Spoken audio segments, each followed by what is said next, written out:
I speak a language, not perfectly, but I do. And it's called Maithili. I understand most of it, and I can handle basic conversations, and I can reply to. But my grammar, not great. My pronunciation, also not great. And most of the time, I just switch to English without even realizing it. Like, I'll start in Maithili, but then I'm like, never mind, and it's English again. And then I started thinking, do I actually know my language? Am I actually connected to my roots and my origins? Or am I losing it all even without realizing it? Because I'm not the only one. Most of us are like this. At home, one language. At school, English, and on our digital devices, also English. So naturally, we get better at English. And our mother tongues, it just stays in the shadows, understood but never fully used. And in my case, it's even more layered. Before coming to Riyadh, I lived in Mumbai for 4 years. Then I moved to Bangalore for 8 years. And then in 2024, I came to Riyadh.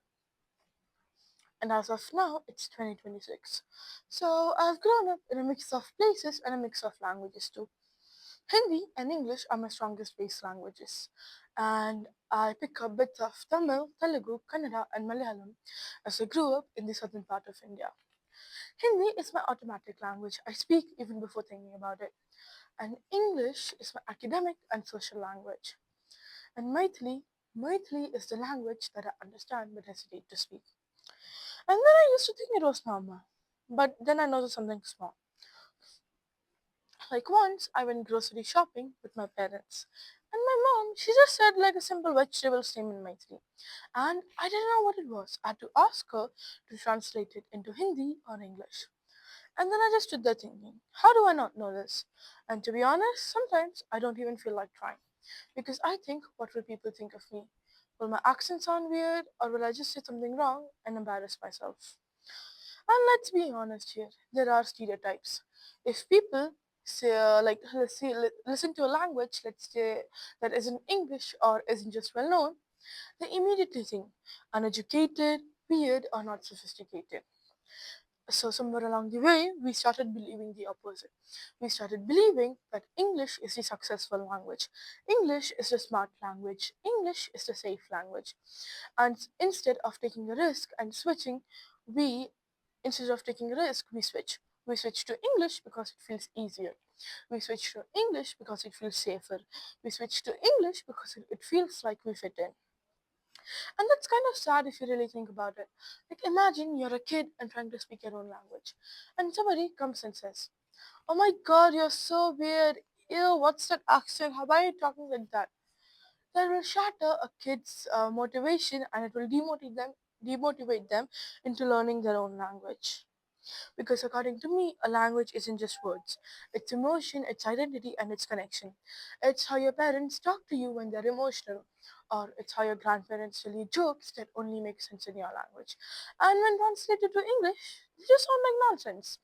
Like there's a joke in Maithili I once heard, Chala ne aabai ta angan date, which literally translates to doesn't know how to walk, blames the crooked courtier. The meaning of it is quite simple. It means that blaming others for the lack of your own skill. Like skill issue, but making in denial. In English, it sounds like nonsense, but in Maithili, it's actually funny. It has a feeling to it. And to be honest here, I had to ask that joke from my mom because I didn't know enough to remember a simple joke in my own language.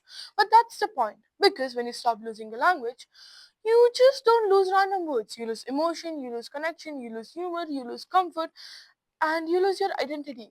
You lose a part of yourself that you don't even realize is that big until you lose it. I remember once sitting with my cousins in my hometown, and somebody said a joke in Maithili. Everyone laughed except me. Everyone understood except me. I got parts of it, but not fully.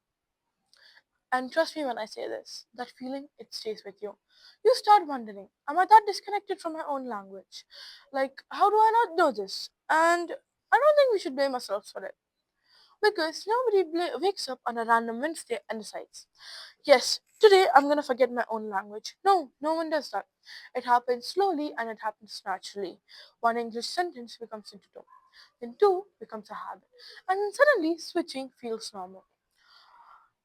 But I don't think like we are gonna become fluent overnight again. It will take awkward sentences and messy grammar. It will take weird awkward sentences and messy grammar to start again.